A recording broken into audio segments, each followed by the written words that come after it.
What's going on, guys? JSGC here, and we are here for another Manchester City transfer update. I do want to apologise for not uploading this weekend. It's a mixture of not being too much news out there, and also I've just been incredibly busy, so I do apologise for that. But we're here now. We're back on the daily grind for everybody to enjoy. We are doing daily Manchester City transfer updates for everybody to enjoy. So if you want to stay up to date first and fast with the latest Manchester City transfer news every single day, then do subscribe, press that red button, press the bell, and put your push notifications on. Aiming for 18k subscribers.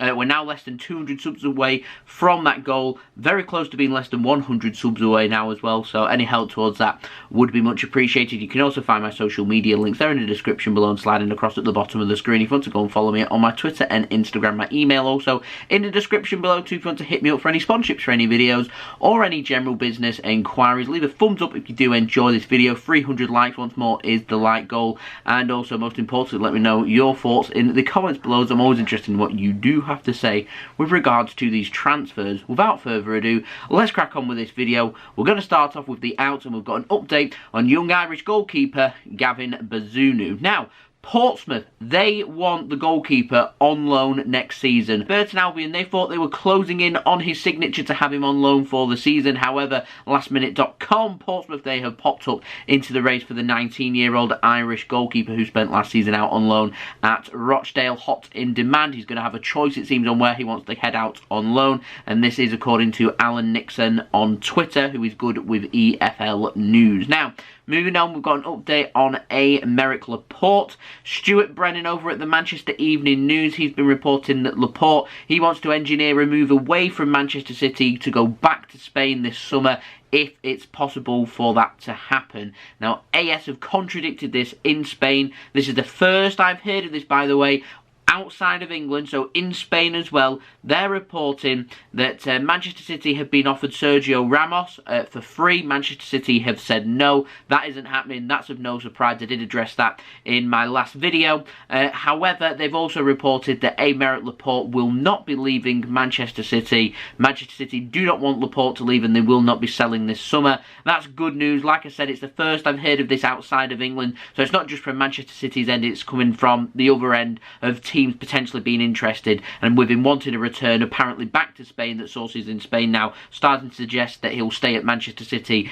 is good news. I want Laporte to stay at Manchester City as a quality centre-back, and I did put on Twitter just before that I want Manchester City to keep hold of these important first-team players that have been linked with the exit door. Aymeric Laporte, Bernardo Silva, Ilkay Gundogan, Riyad Mahrez, Raheem Sterling, and more. I want these important first-team players to stay at Manchester City. We aren't far off where we want to be, and we're going to put ourselves further behind from where we were if we're letting these players leave. We just need to add just a little bit more quality into our team. We know we need an attacker, we need a goal scorer, so let's go and do that. We're not far off where we need to be. The team that we had last season is a very good team. It's a team that won us the League Cup, it won us the Premier League, it got us to the semi-final of the FA Cup, and it got us to the final of the Champions League as well. It just needs that last bit of touch, just one or two more players to really improve the squad. If a player is to leave and they do want to leave, then we need to make sure we're replacing them with absolute quality. But suggesting 4, 5, 6 players leaving,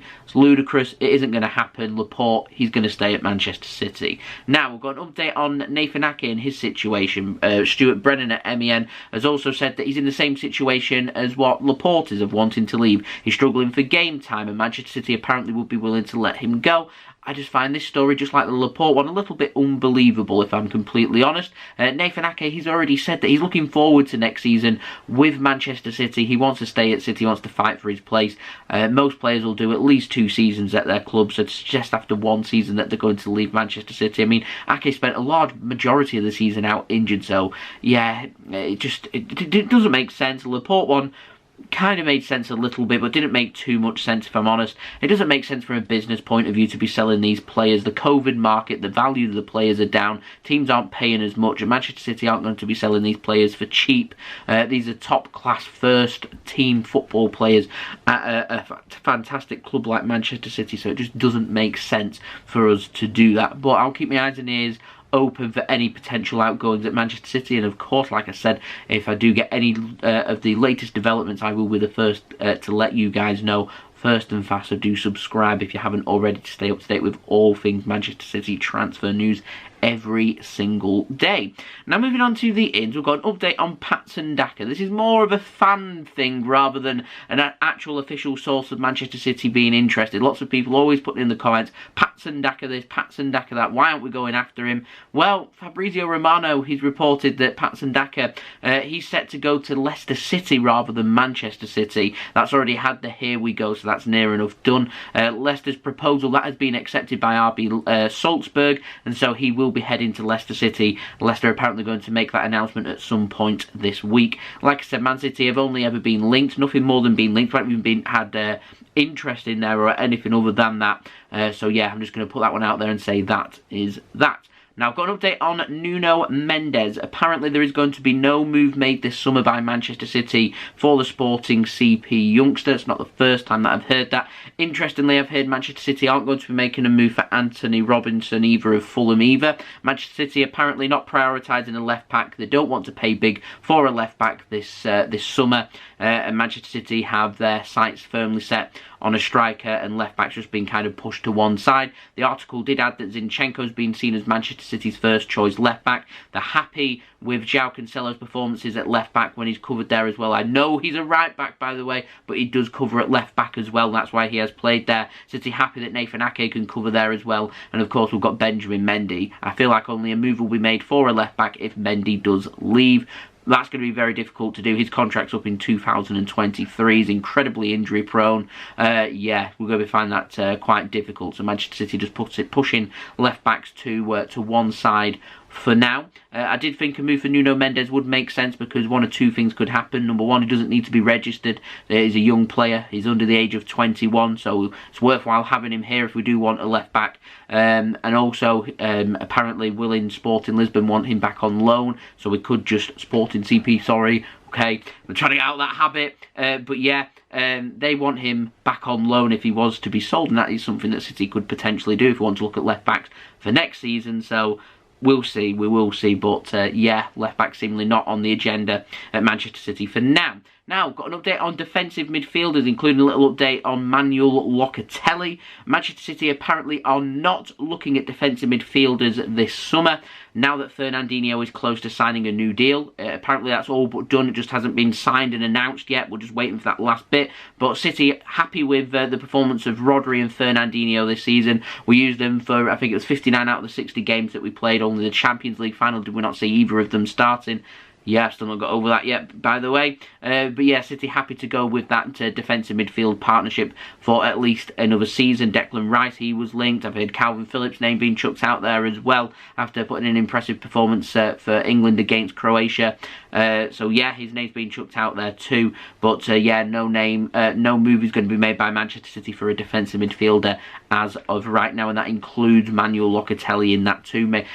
City could well look for maybe another player to cover in Gundogan, or if a player was to leave, we could look towards Locatelli perhaps, because international campaign with Italy at the Euros so far. He has looked like a fantastic dynamic box-to-box type player. And I think he would suit Manchester City as well if it was to go for him, but as of yet, not hearing too much on that line either. Very frustrating this, by the way, I will add, ladies and gentlemen, with all these transfers, trying to get through everything. We don't seem to be getting anywhere with outgoings or incomings either. I'm expecting things to start to warm up as we go into July, towards probably the middle of July and into pre-season. Once the European Championships are over is when we'll start to get big movement of the players, and when teams are starting to get knocked out of the Euros is when we'll start to have movement, because players will still go on holiday and stuff like that. So I just feel like we're a few weeks behind where we need to be. I feel like we're going to start becoming more active into July, and we're going to have a busy July and a busy August is where I'm predicting things to go in the transfer market. The summer transfer window, it's long, anything can happen. Now moving on to our final story, a very quick update on Jack Grealish. Now Mike McGrath at the Telegraph has been reporting Manchester City, they're prepared to break the Premier League transfer record to bring in Jack Grealish this summer. That's incredible. Record stands at £89 million plus some add-ons for Paul Pogba when he signed for Manchester United from Juventus. So we are looking at £90+ million to get this transfer done. I like Jack Grealish. I think he's a good player. However, a big transfer like this, the biggest in Premier League history, comes with big pressure. And he is a player that's succeeded at Aston Villa. It's familiar territory. It's his boyhood club. He literally cannot do any wrong at Aston Villa. He's Mr. Aston Villa at this moment in time. And so to make a move that's that expensive, it just comes with added pressures. Constant performance is what you're wanting when you are signed, because you are expected to be the difference maker. You are expected to come in, hit the ground running, to get assists, to get goals, to improve Manchester City. And for the price of the biggest ever transfer at this moment in time in Premier League history, just comes with pressure, and I'm a bit sceptical. Like I said, I am a fan of Jack Grealish. I think he's a good player. I certainly would like to see Manchester City sign him. It's just the price. It's not only do I class it as being overpriced and come with an English player premium on top of that, I also think it comes with the pressure to Jack Grealish himself, knowing that he is the most expensive transfer. It comes with pressure, and pressure can go one of many ways, and some players thrive on it and some players don't. He's still a relatively young player as well. I have my doubts. That's all I'm going to say out there. The transfer, it does excite me. I would like Jack Grealish to be brought in. I have made some notes, like I said before, about the COVID market. I would imagine if Grealish was to be brought in, that City more than likely would need to sell a player for that to happen. More than likely, at this moment in time, I would say that player would probably be Bernardo Silva. However, I have to then make judgments. Is Jack Grealish going to improve the Manchester City side more than what Bernardo Silva does right now? And the price, I've heard €60 million being mentioned for Bernardo Silva. I personally don't think there's any club out there willing to pay that much money for a player this summer. So I don't see Bernardo Silva leaving. I have heard also City don't sign a striker that could go in for Grealish. Is Grealish going to answer Manchester City's problems up front? They're going to tinker and move players around, possibly. Is it going to work? Again, I have my doubts. I'm just not sure, if I'm completely honest. This was a £40-50 million transfer. I'd say take the risk.